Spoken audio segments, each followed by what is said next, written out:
Hi there, everybody at the Capture Guru. Really excited today. I've got Sean Ackermann with me, and I'm not going to waste too much time because I've got a lot to chat to Sean about. So I'm going to get straight into it and start chatting to him about his time with the Fuji XT-4. So Sean, tell me a little bit about how your last week or so working with the XT-4 has been. Oh, Mark, I've had an absolute blast. Absolute blast. It's been fantastic. And thank you very much for organising it. If it wasn't for you, I wouldn't have had this privilege. It's one of the cameras that I've always been like a little bit intrigued about because I've never really had a chance to play with it.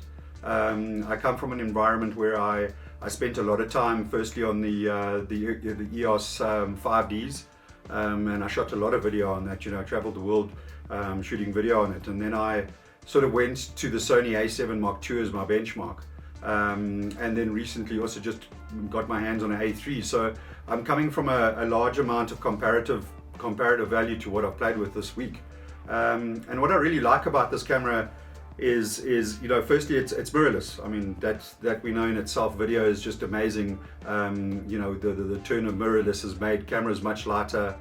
They fit on stabilization gimbals much easier, so you can balance them much easier. The lenses are lighter, so everything has just gotten a lot better.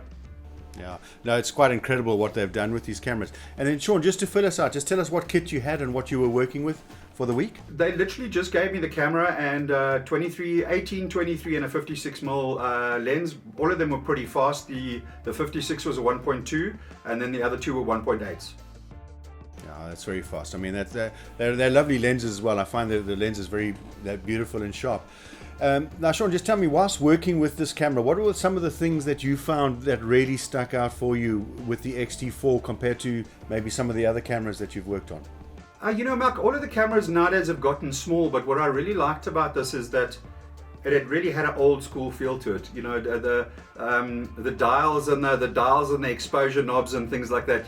Dialing in your exposure on your lens is something that we do in film with big major cameras. So I love the fact that I could dial my exposure in on the lens. I love the fact that I could dial my shutter speed in. I love the fact that I could dial my ISO in. I know we're all used to those two little wheelie things that we experience in most of the DSLR and stills cameras. But it's still nice. Sometimes when you're shooting, you don't even realize you've turned that wheel and your exposure's changed. So I like the fact that you could lock that in and then utilize it without actually having to touch the camera, especially being on a gimbal. If you're on a gimbal, you don't really want to be touching the camera to be able to change. You want to dial it in and it stays there for you. Oh, no, it's absolutely amazing. And also, how did you find the focusing capabilities with the lenses and that whilst shooting? Because you obviously got moving subjects in that. How did that work? That actually, I must be honest, I'm so blown away by it. Its focus is fast. It's super fast. What I really like about the fact is you can just touch the screen on where you want your focal point to change. And you can even lock in on a situation where you can lock in on a specific face in a room and move around, and it will maintain focus on that person. Oh, that's absolutely incredible. Look, I mean, I absolutely love it, working with it myself, although my area is a bit different being in the still side.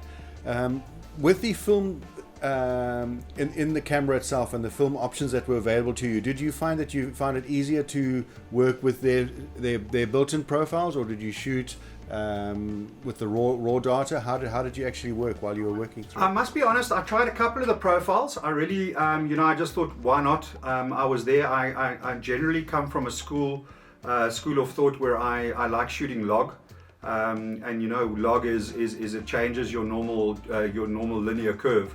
So basically, it gives you more information down to your bit information.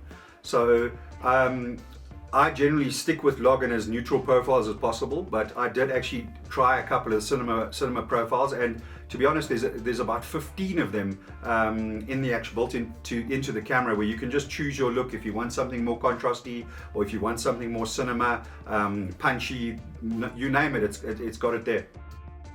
Yeah, no, they're lovely, and I use them when I'm shooting stills. I go into my raw processing software into Capture One, and I can place those profiles on, which is really great. And then, Sean, you were mentioning to me a little bit about the time coding and the codecs and that side, just a bit more on the technical side in that. Could you just explain to us a bit more what Fuji's built in there? Well, what's really nice is Sony's got their proprietary F-log. They call it F-log, which is, in the film industry we just know that as log or S-log. I found that was incredibly neutral. It's pulling it from a 10-bit 420 color depth, which I find is absolutely amazing. I mean, to have that on a small camera like this, you're getting a lot more bang for what you even realize you could, from that perspective. It's a matter of having a look at like one of your full movie cameras, and in those movie cameras, what were the things that stood out to us? First of all, we were getting 422, we were getting 444 ProRes. So this is not too far off, and those big cameras are shooting 16-bit, but 10 years ago they weren't. They were also shooting 420 10-bit. So for a small camera like this to be able to be giving you that amount of color depth and that amount of bit information is absolutely insane. Yeah, it's mind-boggling, and also the frame rates that they're working with on these cameras. Not only that, sorry, I forgot to actually mention the whole time code thing. One of the things that really hurt me in the past was shooting with DSLRs, and there's the situation of the fact that you're sitting there and you're going, how do you match? You've got 5 or 6 of these cameras running around a set, and you're having to match that footage, and you want to basically cut in between those different takes, because budgets have gotten smaller. So it's actually easier to bring multiple cameras onto set, so you can shoot multiple angles of the same scene at the same time. Some of the smaller cameras have started introducing timecode. I was very happy to see it on this camera. It was amazing. It's easy to use. You can set time of day, and then also, you can set start time of the timecode. And that was it was just an amazing feature. That's amazing. And then just getting back to the frame rates, as I believe they've got some quite phenomenal frame rates on this camera. What I really love about this camera is firstly its high speed is amazing. It shoots at 240 frames per second in full HD. So that just blew me out of the water. I mean, that's 8 times slowdown.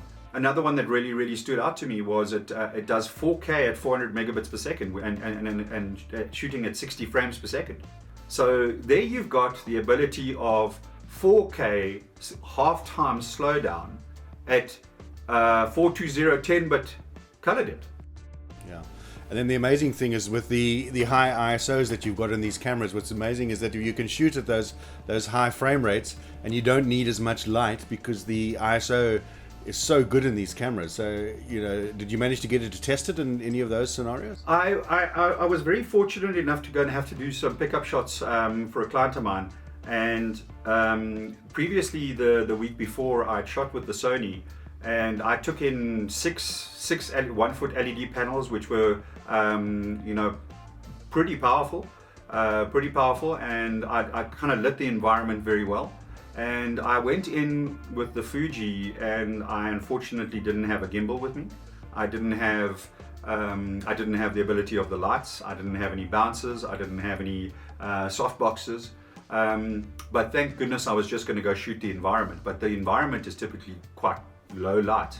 So what was really nice about it, Mark, is the fact is I was handheld. So I was utilizing the camera's in-camera stabilization, which was absolutely fantastic because, I shot handheld for about 3 or 4 hours running around in these low light conditions, upwards of 4,000 ISO. And I came back and I shoved it into my edit suite and I put it next to the Sony and I graded it, and to tell you the truth, I can't tell the difference. That's incredible, and that ability to be able to do that with that, in a low light situation, that IBIS, the built-in camera stabilization is phenomenal. I know we've got in the GFX and they've brought it into the XT-4, and it is quite outstanding, that ability to work with that. So Sean, just in summarizing and summing up, can you just sort of give us your overall feel on where you're standing with the camera at the moment and how you feel going forward? Other than I want one? Other than you want one, yeah. So you want one, that's a good start. Okay, so you want one. Look, I mean, I've got one, I've got the big one, and I highly recommend it. But yeah, I mean, just a quick summary of Mark, I'd like to very much. I mean, I'm very impressed with the camera. I really, as I said, I love all of those features that I mentioned. on top of that, I really like the fact that it's got built-in Bluetooth and wireless communication. So you can view, like, especially if you're viewing on a gimbal and some stuff like that, it's sometimes very nice to be able to connect to an external monitor and not have any cables attached to it. So that's a really big plus. And then also, even just from stills perspective, I shot a couple of stills with it, which came out absolutely beautiful. So from a stills, absolutely happy. Wasn't bothered by the fact that it's got a slightly smaller sensor. Really didn't faze me at all. Everything else really stood out as being a phenomenal camera. I would really like to actually put it onto a gimbal with their cine lenses, the Fuji's new the cine lenses that you were telling me about.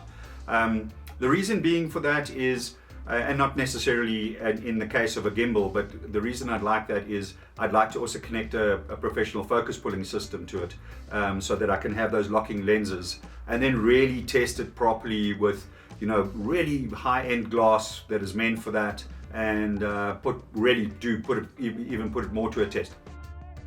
Yeah, look, I think you'll be incredibly impressed, because I've seen some of their glass, and it's phenomenal, their cine lenses and that. So yeah, I'll have a chat to the guys and see if we can get you onto one of those as well. Look, I look forward to doing some more of these down the line, and when we get some more lenses, and I've got some exciting stuff. And just to all you Capture Guru guys out there, Sean and myself are going to be talking on a regular basis about some interesting things that we're doing, and just keeping you up to date with the latest stuff. So yeah, Sean, thanks so much. It's been a great chat. Mark, it's an absolute pleasure. Thank you for your time.